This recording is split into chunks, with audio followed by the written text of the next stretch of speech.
Welcome back, everyone. I hope you had a good lunch, and welcome to everyone on the live stream as well. If I can have my slides, please.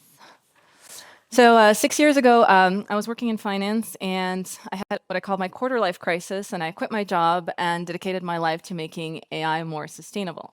And in these last 6 years, I've been thinking about what sustainability really means. And so today I'll share that vision with you. I called it AI Compass because I do feel it is somewhat of a guiding North Star towards a long road ahead, let's say. It's interesting when we think about sustainable development now, sustainability, we tend to focus on the environmental impacts, but actually one of the proposed definitions in the 1980s by the economist Edward Barbier, he proposed three interconnected pillars. So environmental stewardship was definitely one of them, but there was social equity and also, interestingly, economic viability. And he said that without all three, you can't have truly sustainable development. And so the three need to overlap because something that's just environmentally friendly but not economically viable can never be sustainable in the long run in the sense of surviving over time. Something that is, for example, economically viable but that amplifies social inequities, also unsustainable over time. And so this is really the three pillars I want to explore in my talk. So let's start with environmental sustainability. As probably you all know, AI is putting a great strain on our planet, on the resources of our planet. The energy demand of data centers that include AI, not only limited to AI, is currently about 2% of energy of electricity around the world. It's projected to double by next year, using more energy than the whole of Japan just for data centers. Water is increasingly hard to get. It has to be fresh water for cooling data centers because of the way that the systems are made. And so it's putting stress on already threatened aquifers. We know that water is a precious resource. We know that many regions don't have access to it. And of course, this is only getting worse with the water needed for data center cooling. Rare earth minerals are needed to produce the hardware. All of the smartphones, GPUs, CPUs, laptops, self-driving cars, what have you, need a lot of precious minerals, and they're mined in very unsustainable ways. You need to move tons and tons of earth just to get a single gram of many of these minerals, and they're mined in conflict areas, often by children. And so environmental sustainability is definitely lacking. Most of the research I have been doing in the last years has been around this. So, for example, papers like power-hungry processing. I actually have a thing. I've always put puns in all of my articles. So, what's driving the cost of AI deployment?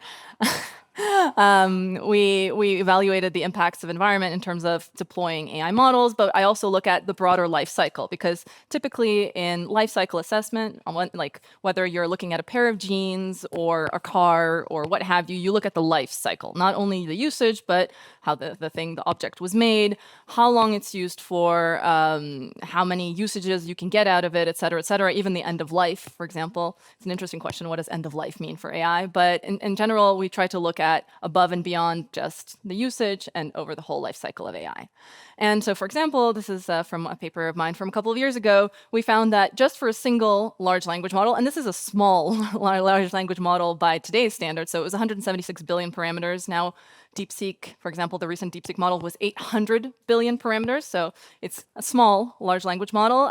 Just that training emitted 50 tons of CO2 emissions when you look at the entire life cycle, including the hardware, but also the manufacturing of the equipment, and also the idle consumption, because there's actually a lot of, you need to sustain the internet, the storage, and all of that. So when it all adds up, it is quite large numbers, and this is one single LLM in one single case.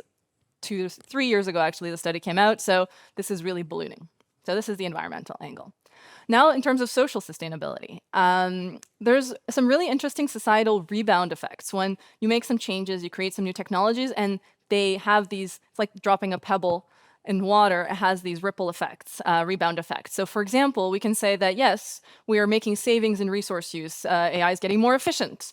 But on the other hand, the way in which we're using AI is often very consumeristic, let's say. So for example, targeted advertising is one of the main sources of revenue for technology companies like Amazon, for example. And essentially, yes, nowadays, every time you make a web search or you search for a product on Amazon, there's a real-time AI model that's going to suggest new things for you. And these models are getting better and better.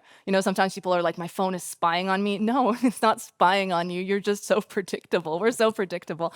And it's gathering more and more of our data, and it doesn't mean it's listening to to us, but it's just getting all of our clicks and our searches and all of that and puts it together, and it's getting so good. So for example, a third of its annual sales, of Amazon's annual sales, are generated by this AI product recommendation tool. So it's actually a huge source of consumption, of unsustainability, and yet this is something that we rarely think about because we're often so focused on LLMs and chatbots. So it's really interesting. These models are getting good, they're getting efficient, and they're having these ripple effects.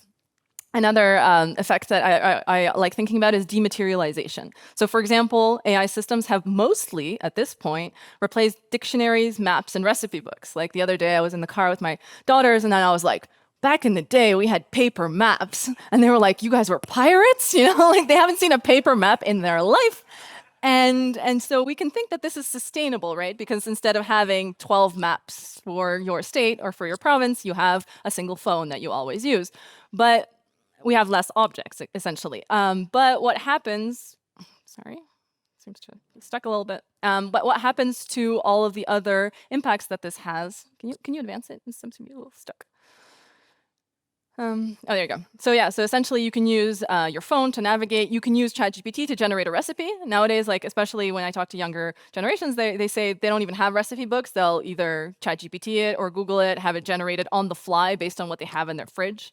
So we can think that we have less objects, we have less, material impacts, but what is the cost to the environment and to human knowledge? It's really interesting, right? Like, of course, no one remembers any phone numbers anymore. That's already a given. But now we don't even have recipes in our minds. We don't even know how to get from point A to point B in our own cities without using our phones. And so we have these ripple effects, and then we have these data centers that are growing far away from us. And so we don't see the impacts on the environment because we can't. It's very hard for us as human beings to make a connection between a search or a query and a data center that's popping up in Virginia or Texas, for example. And so these societal rebound effects are getting more and more significant. And in terms of economic sustainability, I think this is a major question, increasingly so. Economy-wide rebound effects essentially happens when a single innovation, so for example, the telephone or electricity, provokes far-reaching changes in the economy. And it's been proposed that certain types of AI models, so GPT AI models, have the potential to impact the entire economy. And there's this really interesting paper that is very confusing. It's called GPTs or GPTs. And it's essentially GPTs like ChatGPT are general purpose technologies. And they use these two terms interchangeably in the whole article, and everyone gets very confused. But in the end, they say that accountants, journalists, administrative assistants, policy analysts are all going to disappear within the next couple of years because of AI models, like GPT models. And it's interesting because it's a whole scientific paper, and essentially the thing is, it's coming, it's inevitable, as the last panel said, but what's less clear is how they evaluate this, because essentially they use an AI model, they use a GPT model to make these predictions in the first place. So it's very circular when you think about it. It's AI models predicting that AI models will replace people, and the agency of people is kind of lost in this process. And about evaluation, it's really important. I mean, this could be a whole separate talk, but just there's no single way of evaluating large language models. And people often use very arbitrary ways of doing so. And my favorite one is from a paper that's called Sparks of AGI, Sparks of Artificial General Intelligence. And they provide all this evidence that GPT, I think 3.5, has these sparks of artificial general intelligence. And one of the evidence that they provide is that it can draw a unicorn. And this is the unicorn that it draws. And this is legitimately a piece of evidence that's provided to say, hey, this thing is so smart, it's going to take over whole professions because it can draw a unicorn. And so this is like the juxtaposition that we have, that on one hand we have, it's coming, it's taking over, we're all doomed. And on the other hand, it's like, please draw a unicorn, draw me a sheep, right? And then my favorite example of this kind of lack of logic is comparing humans and AI with terms of carbon footprint. And there's a paper that came out in a very legitimate review last year that said that AI writing produces 130 to 1,500 times less CO2 than human authors. And the way they did this is they took my work. That small bar is Bloom. This is the paper that I shared with you a couple of slides ago, and they compared it to the carbon footprint of an average person from India and an average person from the U.S. and the time it takes for a human author to write a page of text. And they said, okay, well, it takes on average 3 hours, and so they divided the carbon footprint by the number of hours in a year, and they said, well, so for example, in the U.S. it would be 1,000 grams of carbon, in India it would be 100 grams of carbon, and an AI model is 0.1 grams of carbon. so actually, AI is more sustainable because we can just replace all the human authors with large language model. And this, for me, is so symptomatic of the way that we are evaluating these systems, because of course it doesn't make sense, because you're completely discounting of how these models were trained, what the data was, who generated the data that was used to train these language models, human authors, right? And there's like a footnote in the paper that I find quite iconic that said, emissions analyses do not account for social impacts such as professional displacement, legality, and rebound effects. So essentially, they honed in on a single data point from my work, which is really what irks me most. They took my research and they completely misconstrued it to make almost a eugenics argument saying that we should replace all humans by AI. And so, as a conclusion to all of these quite unsustainable practices, I think that we should be looking beyond environmental sustainability. And it's made me question my own work over the last 6 years, because I've been really focused on carbon footprint, on energy, on all of these quantifiable things. But now I realize more and more that we have to contextualize them in society and economy. And I think that as a community, as the last panel mentioned, we can still reflect and reimagine, especially the relationship between technologies like AI, business objectives, which we can't ignore, and ecological imperatives. And it's finding that it's a tension, of course, and it's a trade-off, but we can't just say, we're going to make money, the planet be damned, or we're going to save the planet, money be damned, as much as I'd like to say that. We have to still think about how the two can coexist, and the three pillars can coexist. And I think that more and more we need interdisciplinary approaches that link AI development to broader impacts. So, for example, when I spoke to my environmental friends about this, the study that compared humans to AI, they were like, this makes no sense. You can't just compare this thing and this other thing in the context of a single factor. And so I think that we all agree that the climate crisis is real, and we have to be honest and proactive how either AI can stay a part of the problem or become a part of the solution. Thank you so much for your attention.